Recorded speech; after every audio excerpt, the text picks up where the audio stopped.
Buenas noches, bienvenidos esta noche al tercer seminario de viajes en el tiempo. Este se titula Distorsión del tiempo y es la segunda parte de la profecía de Apocalipsis Daniel 7 que estuvimos viendo el seminario anterior. Básicamente hicimos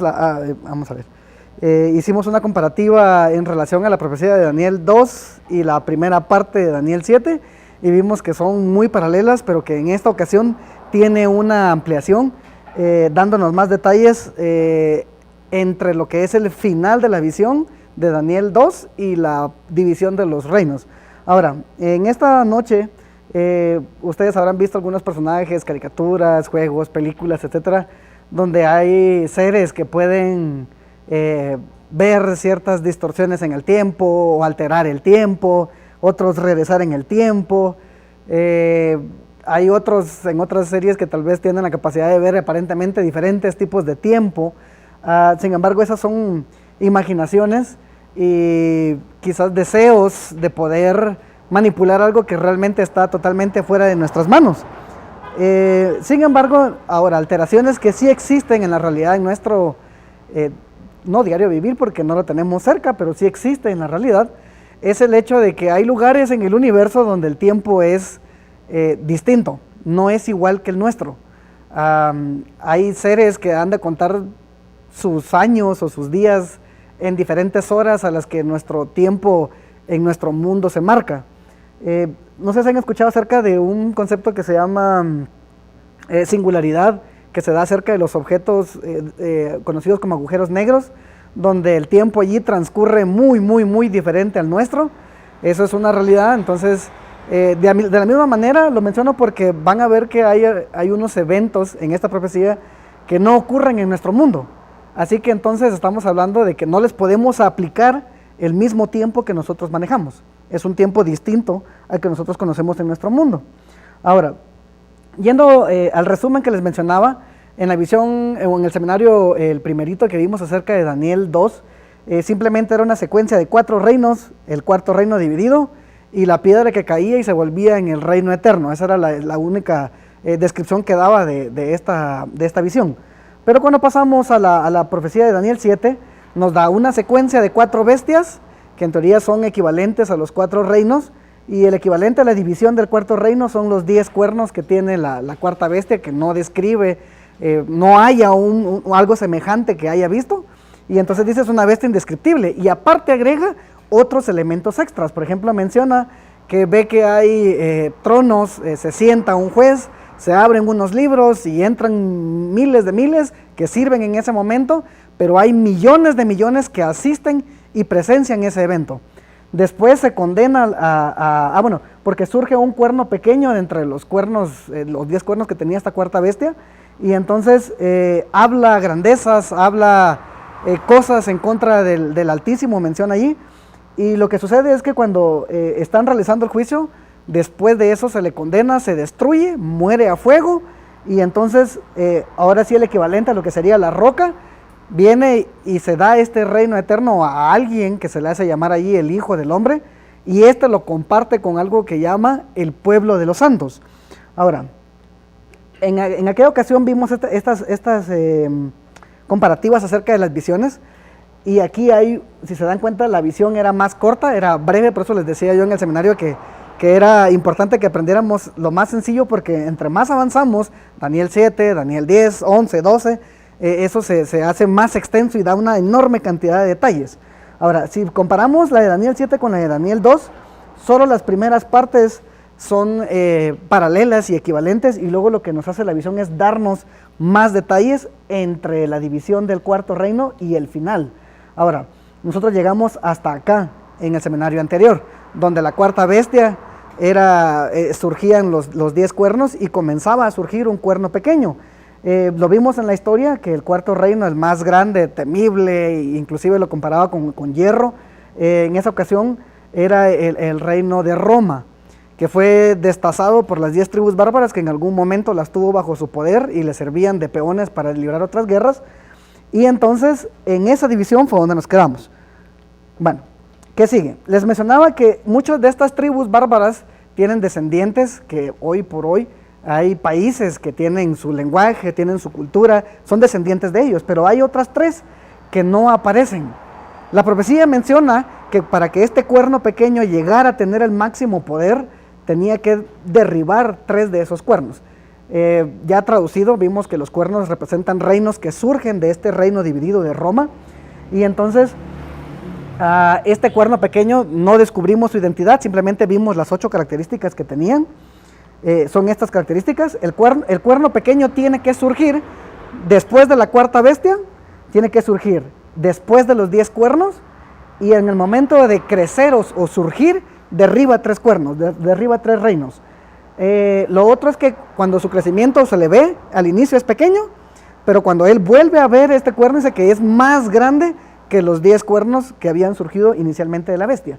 Ahora, este cuerno pequeño dice que va a hablar grandes insolencias, que en otro versículo agrega que serán palabras en contra del Altísimo, tiene que hacer guerra contra los santos, los quebranta, los pisotea, y piensan cambiar los tiempos y la ley. Y entonces aquí se agrega un marco o un espacio de tiempo, ¿sí? Aquí lo define como tiempo, tiempos y medio tiempo. Entonces, los primeros 2 ya los vimos en el seminario anterior. Prácticamente tiene que surgir de Roma, tiene que surgir después de la división de Roma, ¿verdad que sí? Ahora, lo que vamos a ver entonces era el misterio de qué había sucedido con estos 3 reinos que no tenemos hoy, no tenemos países, no tenemos lenguas de ellos, no existe nada de ellos. ¿Qué sucedió? Bueno, la clave es que este cuerno pequeño cuando surge, los derriba. Las 3 tribus que vimos, que son los érulos, vándalos y ostrogodos, los érulos son los protagonistas de hacer que Roma caiga. Ellos marcharon hacia la capital de Roma y depusieron al emperador romano. Así que él se quedó gobernando toda la parte de Roma. Es este rey que se llama Odoacro. En el 476 fue cuando él entró en Roma y obtuvo el poder. Ahora, ¿qué sucedió con el reino de los érulos? En el capítulo, cuando entremos al capítulo 8, solo les voy a dar un adelanto ahorita, porque también vuelve a mencionar, por eso les decía que existe movimiento de repetición y aumento, repetición y aumento. Cada vez la profecía vuelve a repetir parte de lo mismo, pero amplía muchos más datos. En el capítulo 8 va a mencionar que este cuerno pequeño también es maestro de astucias o de engaños, y es sagaz y es astuto en todo lo que hace. Lo que sucedió fue que los érulos gobernaron durante un tiempo en Roma, pero recuérdense que en Roma estaba el poder político y había otro tipo de poder allí que no estaba del todo de acuerdo. Y lo que él hizo, este otro poder, que vamos a develarlo con el paso del avance de las profecías, es que solicitó ayuda al imperio Occidente, al imperio de Oriente. En ese entonces era el imperio bizantino y el emperador era Zenón. Él quería que por favor le quitaran a los érulos de encima porque no podía seguir haciendo la actividad que hacía. Vamos a ver qué actividad es. Entonces lo que sucedió es que enviaron a los ostrogodos, eran otra tribu que estaba cerca de los bizantinos, y los ostrogodos, por eso aquí ya no aparecen los érulos, porque los érulos ocupaban el mismo espacio. Los ostrogodos marcharon y conquistaron a los érulos y los destruyeron, a pesar de que ambos practicaban la misma denominación cristiana. Era la misma denominación cristiana que se conoce como arrianos.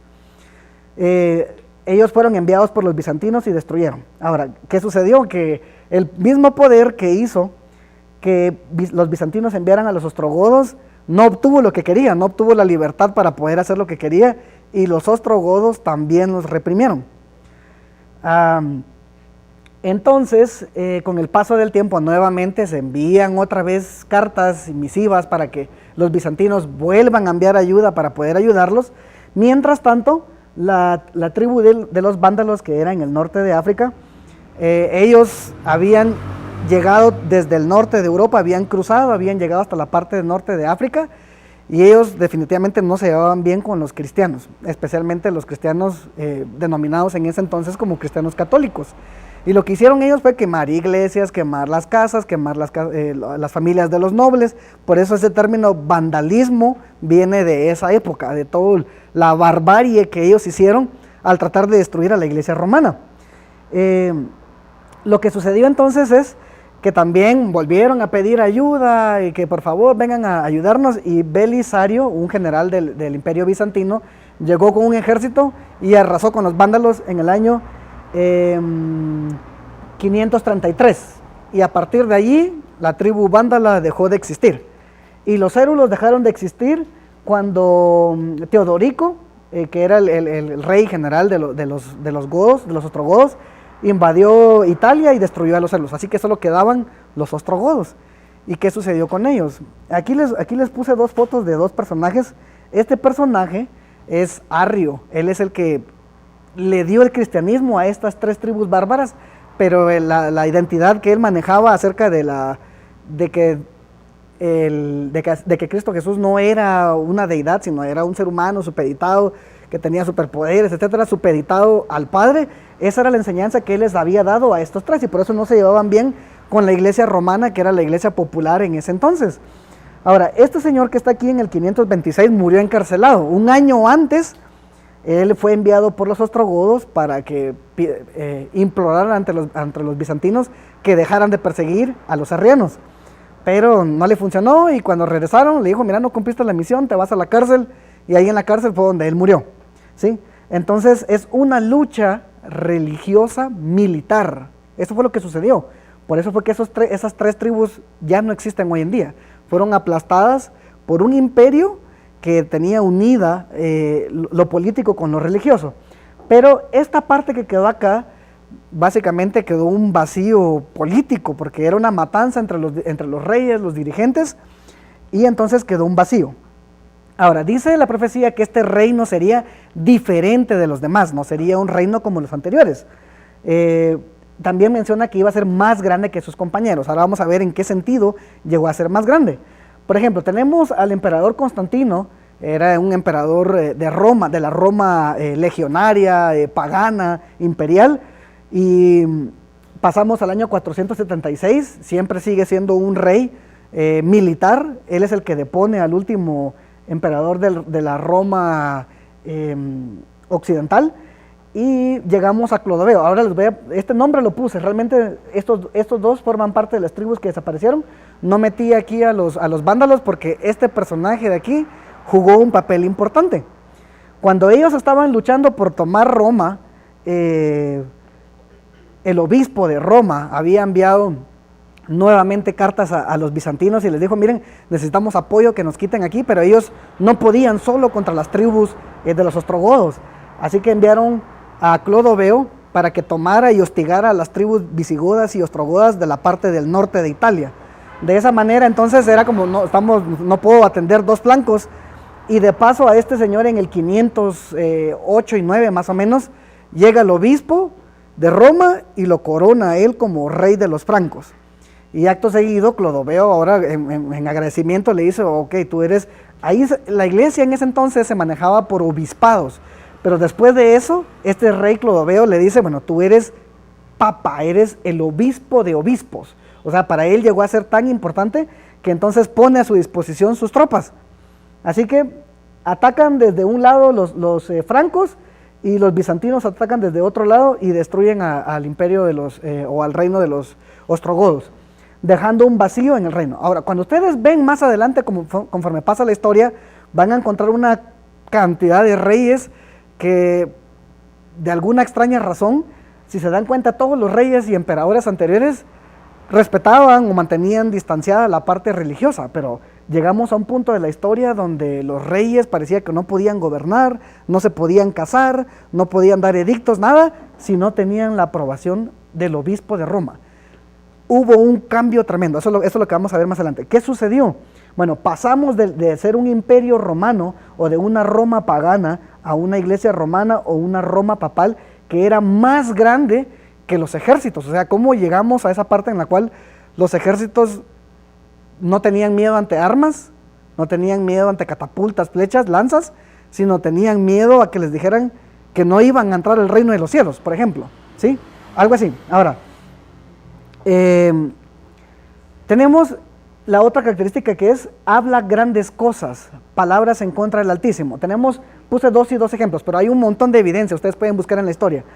Gregorio VI era el papa en ese entonces, año 1076, y este era Enrique IV.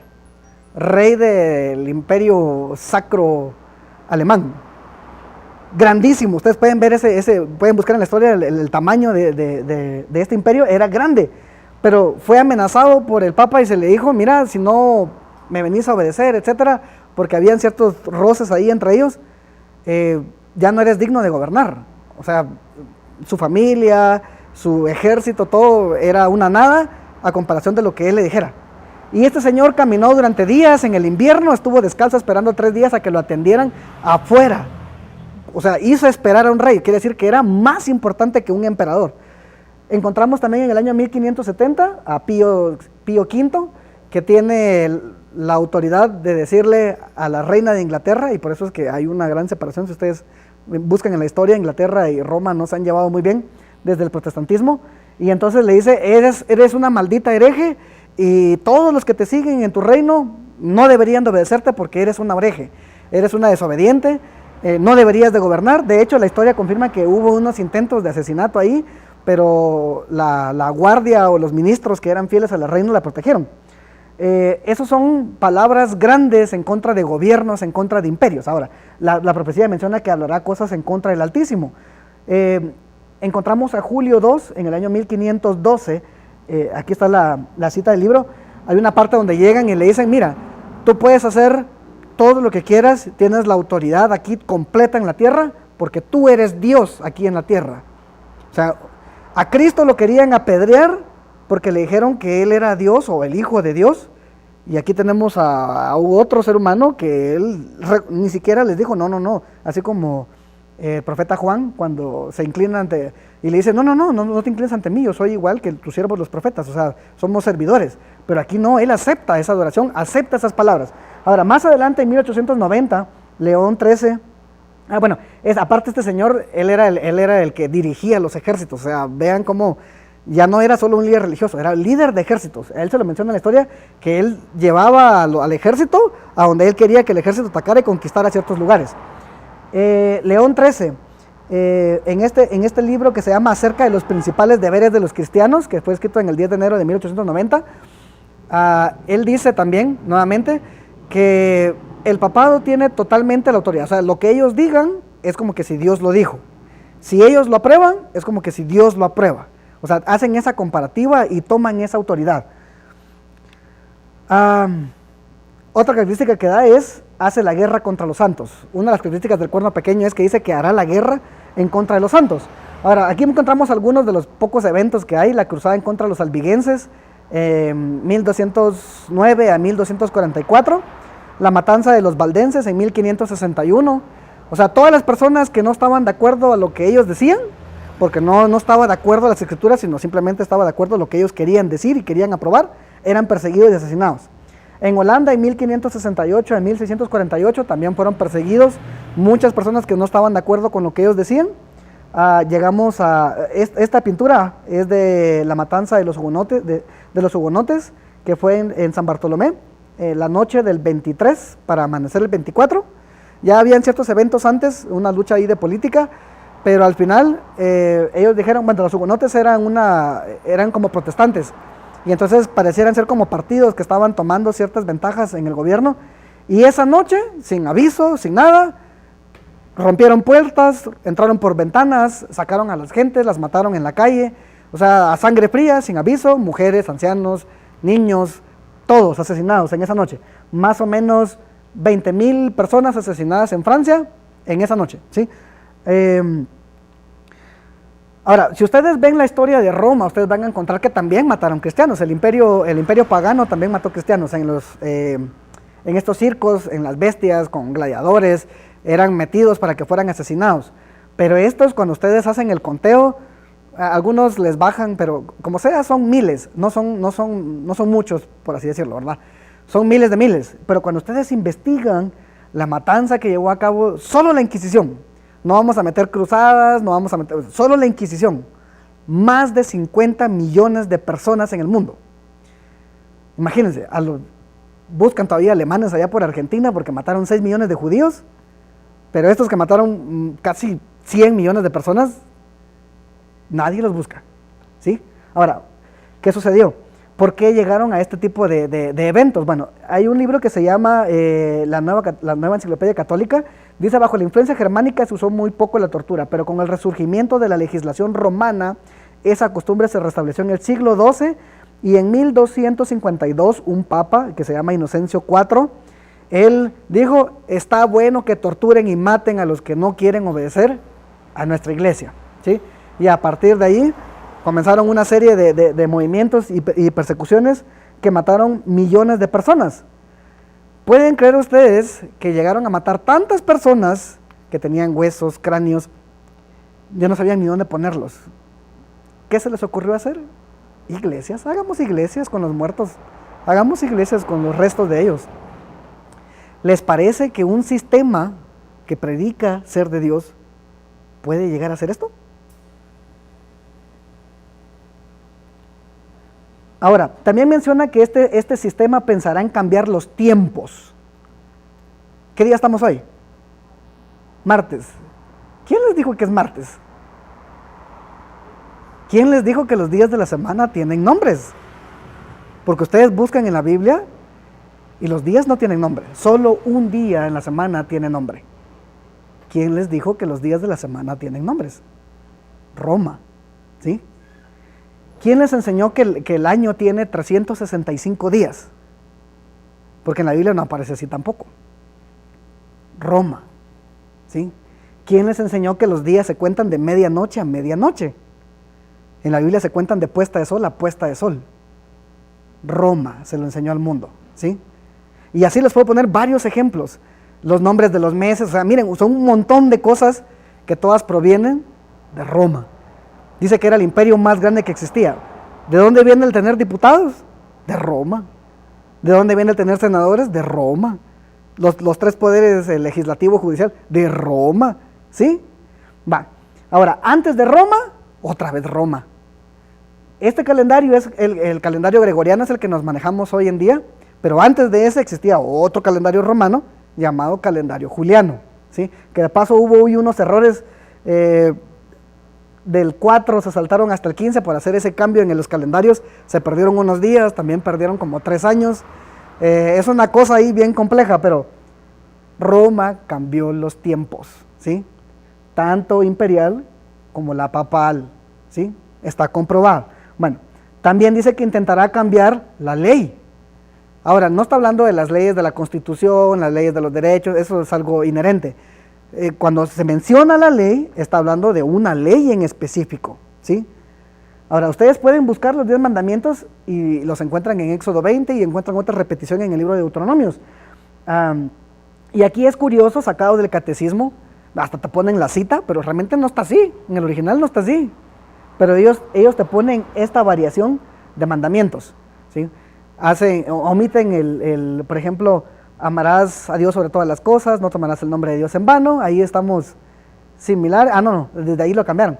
Sí, quitaron el de no adorarás imágenes, quitaron el del cuarto mandamiento, corrieron unos y dividieron el último, ¿sí? Cambió la ley. Ahora, ¿qué importancia? Porque algunos dicen la ley ya no es vigente hoy en día, la ley fue clavada en la cruz, dicen algunos. Bueno, vamos a ver qué sucede con la ley más adelante. Ahora, este señor es Pedro de Ancharado, en el año 1400 él dijo, el Papa puede modificar la ley divina, su poder no es el poder del hombre, sino es el poder de Dios, ¿sí? Nuevamente, palabras en contra del Altísimo. El Concilio de Trento, 1545 en 1563, ellos se reunieron y llegaron a esta conclusión y dicen, los preceptos legales de las Escrituras enseñadas por el Señor han caducado. O sea, lo que Dios dice no vale. ¿Por qué? Por virtud de la misma autoridad de la iglesia. O sea, la iglesia es superior a Dios, ¿sí? Eso es lo que ellos están concluyendo ahí. Bueno, este es el Catecismo del Concilio para los sacerdotes de las parroquias. En la edición de 1958 dice, la Iglesia de Dios ha considerado conveniente la transferencia o transferir la celebración y la observación del sábado al domingo. Ahora, ustedes pueden investigar y van a encontrar que en la historia, hacia atrás, en el año, esto es interesante, ¿en qué año les dije que habían sido destruidos los ostrogodos? Año 538, Belisario llega, sitia Roma durante 2 años, el 37 y 38, y el 38 los ostrogodos se rinden y entran los romanos a Roma. En ese mismo año, 538, se reúne el concilio en Orleans y comienzan a formular la misma ley que había dado Constantino en el 323, pero Constantino en el 323 dice: en el día venerable del sol recomiendo que todos los comercios cierren, excepto los agricultores, porque si los agricultores dejan de trabajar nos vamos a morir de hambre. Pero cuando ellos se juntan en el 538 dice: hasta los agricultores tienen que dejar de trabajar en el primer día de la semana, ¿sí? Ok. También menciona entonces que este cuerno pequeño gobernaría durante tiempos y medio tiempo. ¿Qué significa esto? Bueno, para eso vamos a ir a Daniel 4:16. Hay una visión donde se le decreta al rey que si él no es humilde, yo creo que se los comenté en un seminario anterior, sobre él iba a venir una sentencia de 7 años que iba a ser como una bestia, iba a vivir entre las bestias, pero la sentencia dice: 7 tiempos pasarán sobre tu cabeza. ¿Qué quiere decir? 7 años iba a ser el rey condenado a vivir así como bestia. De paso, esto lo vamos a ver en el próximo seminario, tiene un título interesante también, pero 7 tiempos, o sea, lo que los judíos usaban para nombrar los años era tiempo. Es decir, te visitaba uno y te decía: yo regreso dentro de un tiempo, o regreso en un tiempo. ¿Qué te estaba diciendo? Que iba a regresar a visitarte dentro de un año, ¿sí? Ahora, ellos no se cansaban con decir 2 tiempos, ellos solo decían tiempos en plural. Tiempo singular es 1, tiempos es plural para 2. Y a partir de 2 en adelante, entonces te decían 3 tiempos, 4 tiempos, 5 tiempos, 6 tiempos, 7 tiempos, etcétera, ¿sí? Esa era la medida que ellos utilizaban. Así que entonces tenemos 1 año, 2 años y medio año. ¿Qué significa esto? Bueno, para eso vamos a ir a ver también acerca de otro profeta que era contemporáneo de Daniel, era el profeta Ezequiel. Aquí les tengo un pequeño esquema.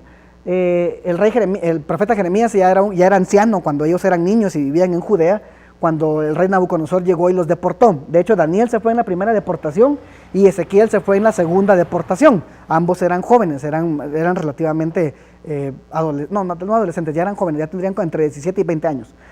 Lo que sucedió es que 5 años más o menos después de que Ezequiel también llegara, ustedes se recuerdan que 3 años después de que Daniel llegó fue que tuvo el sueño que había tenido el rey Nabucodonosor de la estatua.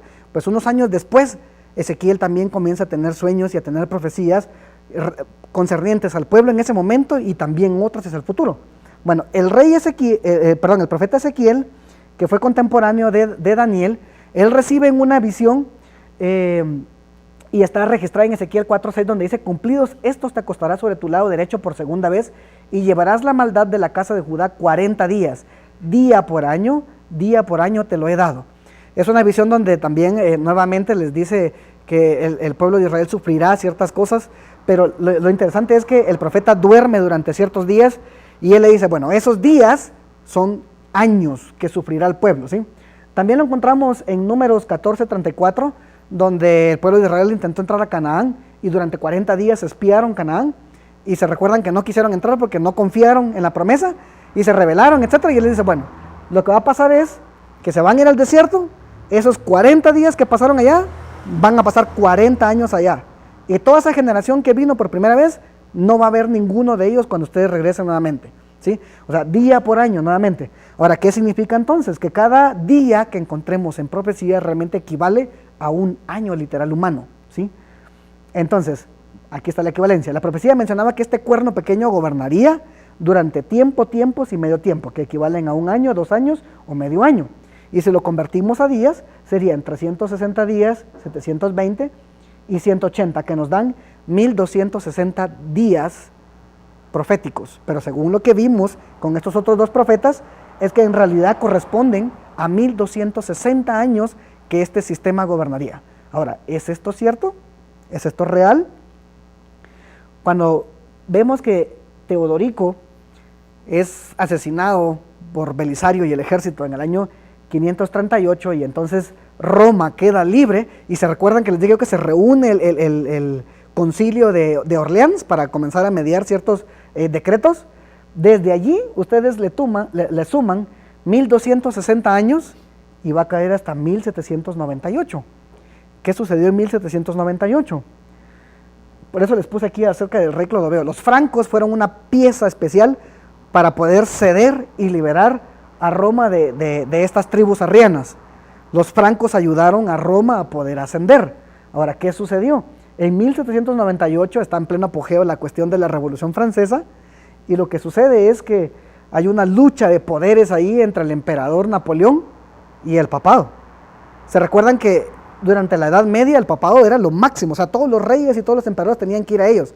Pues ya llegando cerca de esta época, Napoleón dice, no, o sea, yo tengo las armas, ¿tú qué tienes? Tal vez tenía su ejército papal, pero ante el imperio francés, ¿qué iba a hacer?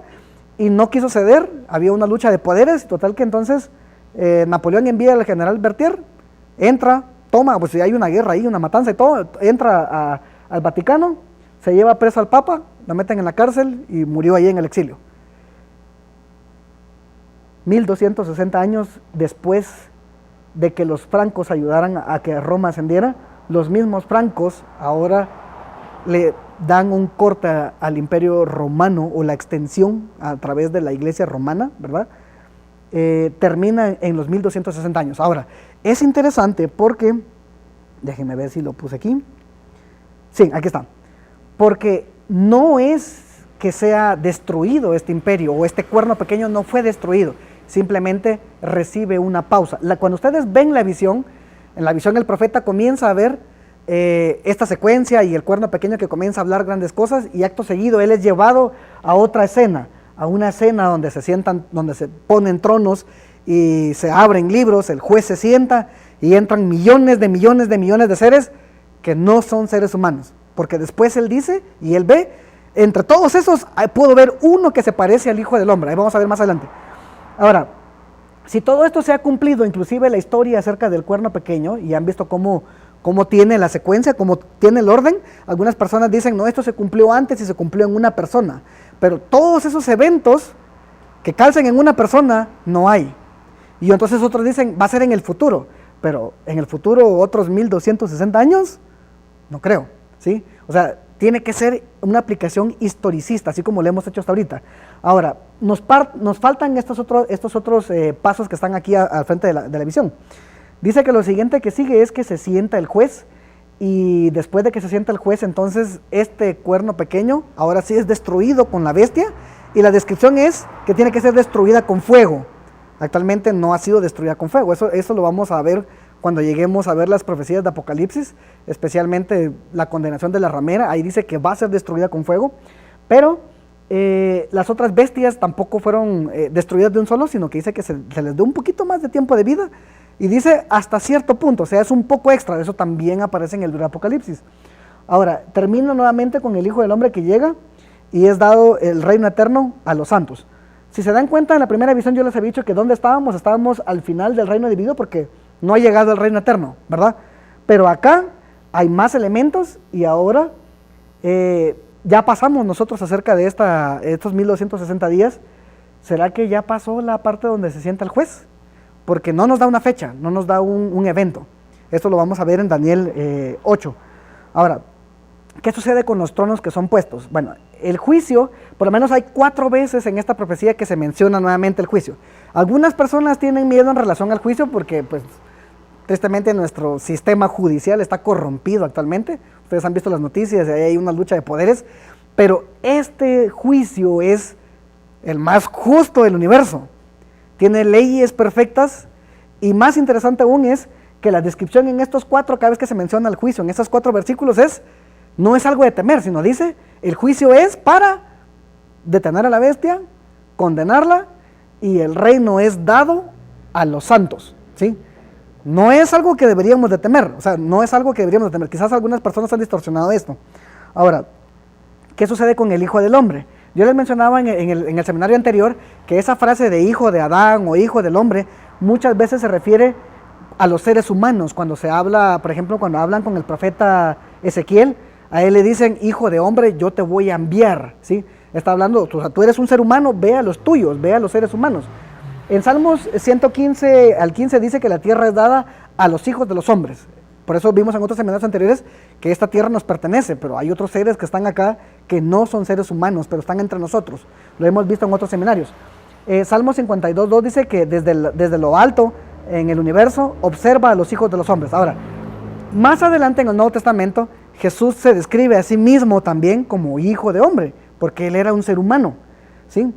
Ahora, si nosotros pasamos entonces a que hijo del hombre es un ser humano y que Jesús también se adjudica como un ser humano y que cuando Daniel ve en ese juicio a un montón de millones de personas y ve a uno que sí es un hijo de hombre, es este que se fue hace años de aquí. Ahora, ¿por qué ascendió a este juicio? ¿Qué hace allá? En el juez, en el concepto de juez, aparece que el anciano de días es el juez y que aparentemente él es el que va a juzgar, pero encontramos evidencia, por ejemplo, en San Juan 5:22, que dice que el Padre no es el que va a juzgar, sino que él va a entregar el juicio al Hijo. ¿Cómo es esto posible? Bueno, en Hebreos 17:30 al 31 dice que él ha fijado el día del juicio y que este juicio va a ser hecho por el hombre que él ha destinado. O sea, nuevamente está hablando de que es un ser humano el que está representado allí en esa escena. Ahora, yo no sé si conocen esta historia, pero esto nos va a servir para ver la aplicación de este mismo ejemplo, porque se comenta que es el tribunal de Dios y en otro versículo aparece que es el tribunal de Cristo. Entonces, ¿quién de los dos es el juez? Bueno, en esta historia el presidente Jimmy Carter es preguntado acerca de una sentencia para esta señorita que había sido secuestrada, pero resultó que no había sido secuestrada, sino que ella voluntariamente se unió a un grupo terrorista, etc. Y entonces le dicen, usted tiene que decidir la sentencia para esta mujer. Y él lo que dice es, bueno, ok, yo está bien, yo tengo la autoridad, pero yo voy a ceder esa autoridad a otro ministro para que él la ejecute, ¿sí? Así es exactamente como va a funcionar este juicio. Ahora, Jesús vino aquí y no vino, o sea, de hecho él dijo, no vine a destruir, o sea, él vino a rescatar, él vino a salvar. ¿Recuerden el contexto? Yo creo que esa no la tengo aquí. Sí, no la tengo acá.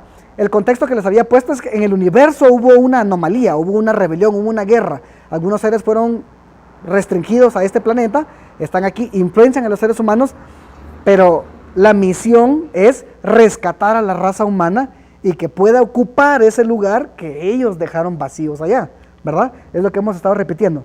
Ahora, ¿qué sucede en relación a los libros? Hay evidencia, hay varios versículos que se mencionan, pero básicamente son 3 libros los que hay evidencia en la Escritura. Encontramos el libro de las obras, el libro de las buenas obras o el libro de memorias, que también recibe ese nombre, y el libro de la vida. Algunos dicen, bueno, esos son libros nuevos que aparecieron ahí en la época de Jesús. No es cierto, encontramos desde Éxodo, o sea, y si está desde Éxodo, tiene que estar desde mucho antes. Cuando Moisés habla con Dios y le dice, bórrame de tu libro, o sea, si vas a destruir a este pueblo, mejor bórrame de tu libro. Y él le responde, no, yo no te voy a borrar de mi libro, porque, o sea, tú has hecho un pacto conmigo, ¿cómo te voy a borrar de mi libro? O sea, no has hecho cosas en contra de mí, no te puedo borrar de mi libro.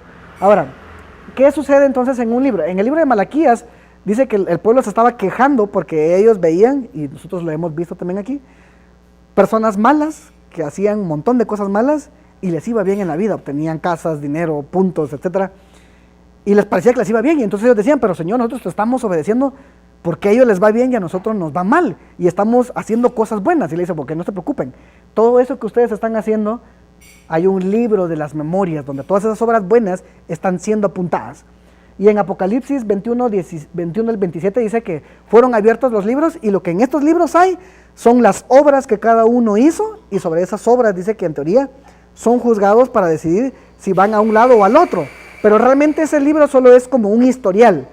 El libro que manda hacia dónde van cada uno es el libro de la vida, ¿sí? Ese es el libro más importante. Ahora, los libros anteriormente en la época de los profetas eran tablillas de arcilla, pergaminos, eran papiros, eran otros tipos de materiales, pero nosotros hoy en día, ¿dónde guardamos la información? Guardamos en computadoras, en servidores, lugares lejanos a nosotros, etc. Realmente no es que existan libros como tal allá, pues ya hemos visto en otros seminarios anteriores la tecnología exageradamente avanzada que manejan.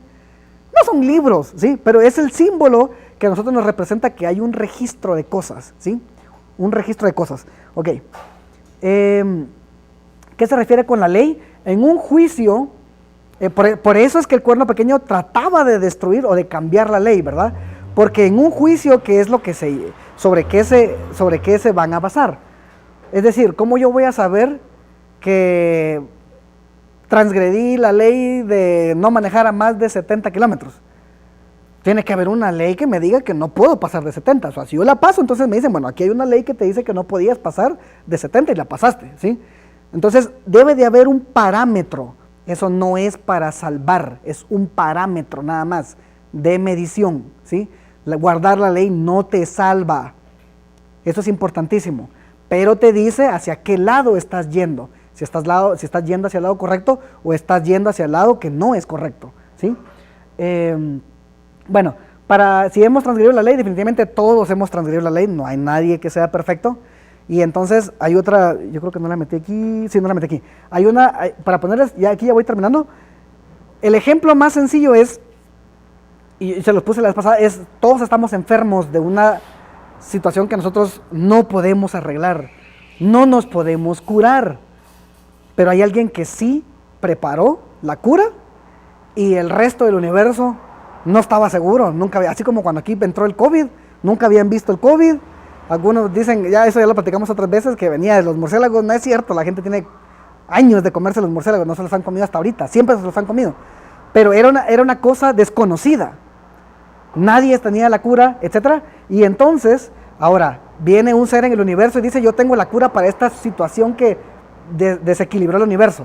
Ahora, nadie le creía, entonces, ¿qué hizo él? Bueno, ¿saben qué? Les voy a demostrar. Yo voy a ir, voy a vivir como ellos, me voy a tomar esa medicina, les voy a enseñar y luego voy a regresar para mostrarles los resultados, ¿sí? Así es como funciona esto.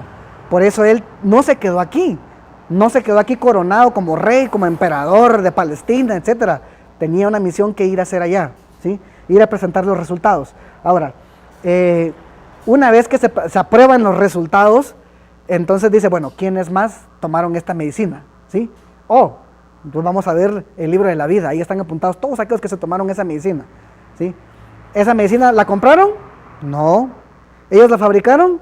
No. Es un regalo, no lo puedes pagar, es un regalo, ¿sí? Ahora, el Hijo del Hombre dice que va a recibir el reino, pero él no lo va a recibir para él. O sea, ¿de qué sirve una ciudad vacía? ¿De qué sirve un universo vacío? Tiene millones de seres, pero esos están bien. Pero Él vino para rescatarnos a cada uno de nosotros. Y quiero que recuerden este versículo. Esta imagen que les puse ahí es porque algunos creen que va a ser una ciudad, que va a ser una casa. Ya vimos que es el universo infinito. Ahora, Daniel 7:18 dice, ellos poseerán el reino solo por un tiempo, hasta que los conquiste otro. Solo por un tiempo, hasta que mueran de edad. Dice, eternamente y para siempre, ¿sí? Su destino no es unos años aquí de vida y morir y nunca más saber, sino su destino es la eternidad. Para eso fuimos diseñados nosotros. Y por eso estos otros seres no quieren que ustedes se enteren del plan que está allí. Así que no sé si tienen preguntas, dudas.